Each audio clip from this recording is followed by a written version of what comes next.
prapë të cilat duhet luftojnë për drejtat e tyre. Faleminderit.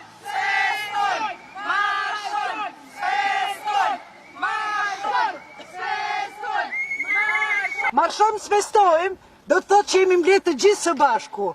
Organizatat, individët, djemt, edhe djemt edhe burrat, edhe gratë edhe vajzat, edhe fëmijët e vegjël, për një qëllim të vetëm, për të drejtat e grave. Kështu ka nis 8 marsi. Edhe 8 marsit e na do të vazhdoj duke kërkuar, sepse akoma nuk i kemi ato drejta, por do luftojmë bashkarisht, gra, burra, të kemi këto drejta një ditë. Unë mendoj jemi rrugës së mbar. Marshuam sot sepse nuk kemi asgjë për të festuar.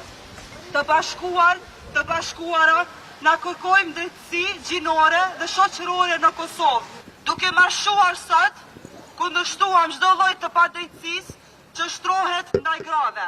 Mirë se po takohemi në këtë organizim të sotshëm, me cilën edhe një gjithë zbashku dhe të bëjmë të ditur se jemi zbashku në kauzën drejtat e njëjta për burra, gra, vajza, sepse të gjithë e ndajmë një hapësirë, të gjithë e ndajmë një vend pune, të gjithë e kemi rolin në shoqërinë tonë, andaj edhe përgjegjësitë duhet të jenë të barabarta.